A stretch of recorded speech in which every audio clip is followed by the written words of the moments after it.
பொன்னியின் செல்வன் கதையில் நம்ம சில காலமாக தஞ்சாவூரில் நடந்ததை பார்த்துட்டு இருந்தோம்.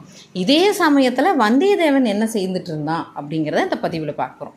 இந்த சில நாளைக்குள்ளே வந்தியத்தேவன் ஈழத்து கடற்கரையோடு நடந்து சென்று பாலாவி நதிக்கரையில் இருந்த மாத்தோட்ட மாநகரை அடைஞ்சிருந்தான். ராமேஸ்வர கடலுக்கு அப்புறத்தில் ஈழ நாட்டு கடற்கரையில் இருந்த மாநகரம் திருஞான சம்பந்தர் காலத்திலும் சுந்தரமூர்த்தியின் காலத்திலும் இருந்தது எப்படியோ அப்படியே பசுமையான மரங்கள் நடந்த சோலையாவே காட்சி அளிக்குது. மாவும் பலாவும் தென்னையும் கமுகும் கரும்பும் அந்த கரையை சுற்றிலும் அப்படி செலுத்து வளர்ந்துருக்கு. அந்த மரங்களெல்லாம் வானரங்கள்லாம் ஊஞ்சலாடி விளையாடுதான். வரி வண்டுகள்லாம் பண்ணி செய்கிற மாதிரி இசை கொடுக்குதான். பைங்கிளிகள்லாம் குழந்தைகள் பேசுகிற மாதிரி மழலை மொழி பேசிக்குதான். அந்த நகரின் கோட்டை மதில்கள் மேலே கடல் அலைகள் மோதி சலசலன்னு சத்தம் கொடுக்குது.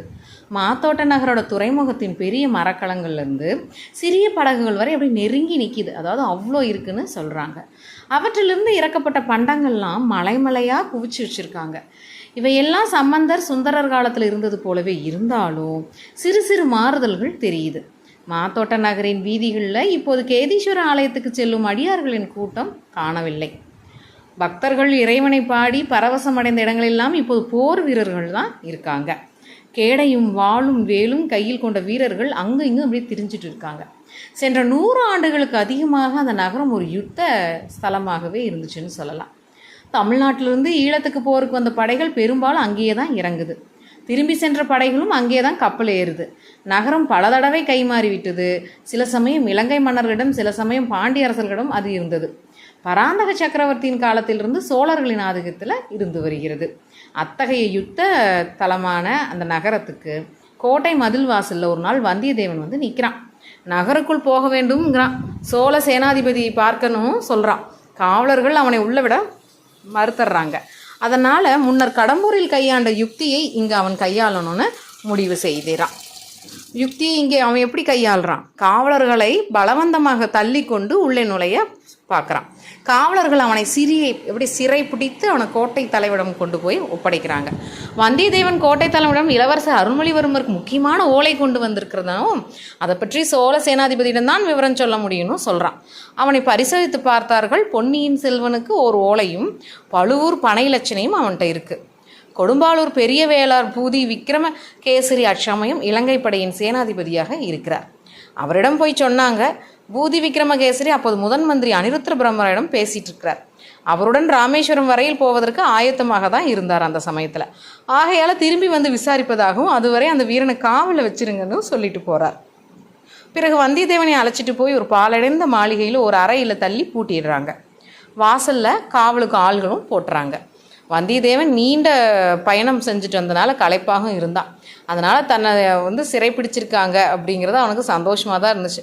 இன்னும் 2 நாள் அலைச்சல்லாம் எதுவும் இல்லை, நம்ம ரொம்ப ஓய்வாக இருக்கலாம்ப்பா அப்படின்னு முதல் நாள் அவனுக்கு அத்தகைய ஓய்வு கிடச்சிருச்சு.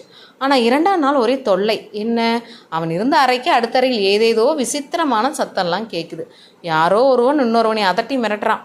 அவனுடைய வீர பேச்சுகள் அப்படியே பிரமாதமாக இருக்குது. இந்தா சீ போ கிட்ட வராத, அருகில் வந்தாயா கொன்றுவேன், அடித்து நொறுக்கிடுவேன், ஜாக்கிரதை, உன் உயிர் உன்கிட்ட இல்லை, யமலோகத்துக்கு அனுப்பி விடுவேன், ஒரே உதையில் உன் உயிர் போயிடும் அப்படின்லாம் அந்த அறையிலேருந்து ஒருவன் சத்தம் போட்டுட்ருக்கான். யாரை பார்த்து இப்படி அவன் வீரமாக பேசிகிட்டு இருக்கான்னு தெரியல. ஒரே குரல் தான் கேட்குதே தவிர அதற்கு எதிர்குரல் கேட்கவே இல்லை. ஒருவேளை யாராவது பைத்தியம் பிடிச்சவங்க ஒரு வீரனாக இது இருக்குமோ அப்படின்னு வந்தியத்தேவனுக்கு சந்தேகம் வருது. அப்படின்னா இரவெல்லாம் தூக்கம் இல்லாமல் செய்துடுவானே, கொஞ்சம் நிம்மதியாக தூங்கலாம் என்றால் அதற்கும் இடையூறு வந்து விட்டதுன்னு வந்தியத்தேவனுக்கு கவலை. சொன்னால் கேட்க மாட்டாயா, சும்மா போக மாட்டாயா, சரி உன்னை என்ன செய்கிறேன் பார். இந்த வார்த்தைகளுக்கு பிறகு தொப் என்று அவனுக்கு அறையில் வந்து ஏதோ விழுந்தது. படுத்திருந்த வந்தியத்தேவன் தூக்கி வாரி போட்டு எழுந்தான். விழுந்தது என்னன்னு உத்து பார்த்தான். உடனே அவனே அறியாமல் சிரிப்பு வந்துச்சு. கலகலகலன்னு சிரிச்சிடுறான். ஏன்னா அடுத்த அறையில் அப்படி வேகமாக வந்து விழுந்தது ஒரு பூனைன்னு தெரிஞ்சிருச்சு. ஓஹோ, உனக்கு சிரிக்க வேற தெரியுமா? சரி மறுபடியும் இங்கே மட்டும் வந்துடாத அப்படின்னு அந்த குரல் சொல்லுது. யாரோ பைத்தியக்காரங்கிறதுல சந்தேகமே இல்லை. இல்லைன்னா பூனைகிட்ட இவ்வளோ போய் வாதாடுவானா, அல்லது பூனை மனிதரை போல் சிரிக்குமா என்று தான் அவன் எண்ணுவானா. ஆனால் அதிலையும் ஒரு அதிசயம் என்னவென்றால் அப்படியெல்லாம் பேசிய குரல் அவனுக்கு தெரிந்த குரலோ என்ற சந்தேகம் வேற வந்துருச்சு. எங்கேயோ எப்போதோ கேட்ட குரலாக அவனுக்கு யோசனை. ஆனால் யாருடைய குரல் எங்கே கேட்டிருக்கோன்னு நினச்சி பார்க்குறான். ஞாபகமே வரல. எப்படியாவது இருக்கட்டும், யாராவது இருக்கட்டும்னு நினச்ச வந்தியத்தேவன் நல்லா படுத்துக்கிட்டான். கண்ணை மூடி நல்லா தூங்கணும்னு நினைக்கிறான். ஆனால் தூங்கவே முடியல. சற்று நேரத்தில் அவனுடைய உள்ளங்காலில் ஏதோ வளவளவலன்னு தட்டுப்படுது. கண்ணை திறந்து பார்த்தா பூனை அங்கே படுத்திருந்துச்சு. அட கடவுளே, இதை கால் மாட்டில் வைத்துக்கொண்டு எப்படி தூங்குறது? உதைத்து தள்ளுறான். பூனை நகர்ந்து போகுது. கண்ணை மூடினான். மறுபடியும் அவன் பக்கத்தில் கையில் ஏதோ மிருதுவாக தட்டுப்படுது. கண்ணை திறந்து பார்த்தா பூனை அவன் பக்கத்தில் வந்து படுத்துக்கிட்டு செல்லம் கொஞ்சிக்கிட்டு இருக்கு. மறுபடியும் கையினால் பிடித்து தள்ளினான். பூனை தூரமாக போயிடுச்சு. மீண்டும் கண்ணை மூடினா தலைமாட்டில் வந்து பூனை படுத்துக்குது. வாளினால் அவனோட நெற்றியை தடவி தடவி கொடுக்குது. வாளையும் வேலையும் அச்சமின்றி தாங்கக்கூடிய அவ்வீரனுக்கு பூனை தன் வாளினால் தடும் அனுபவத்தை தாங்கவே முடியல. எழுந்து பூனை அதன் கழுத்தை பிடித்து தூக்குறான். அவனோட அறைக்கு அடுத்த அறைக்கு மத்தியில் இருக்கிற சுவத்து உச்சியில் கொண்டு போய் இடிந்து பொக்கையாக விழுந்துட்டு இருக்கோம். அது மேலவும் பூனை தூக்கி போடுறான்.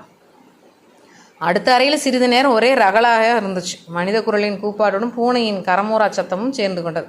சற்று நேரத்துக்கு பிறகு போ தொலை என்ற குரல் கேட்டது.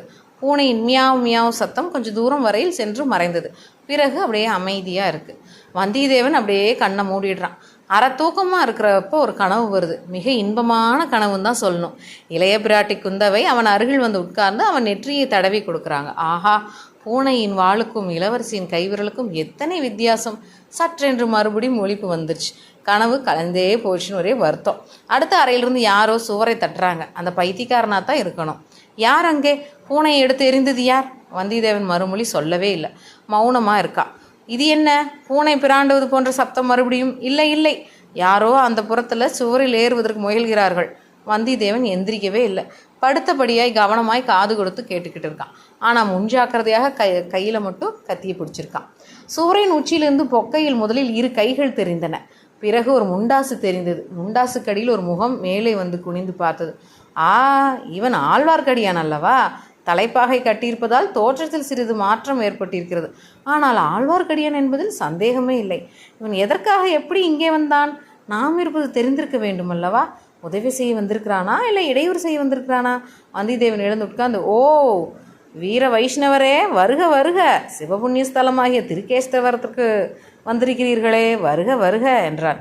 தம்பி, நீதானா? நினைத்தேன். வேறு யார் இவ்வளவு அமுக்கு பிள்ளையராக குரல் காட்டாமல் உட்கார்ந்திருக்க முடியும் என்று ஆழ்வார்க்கடியான் சொல்லிக்கொண்டு அறையில் குதித்தான்.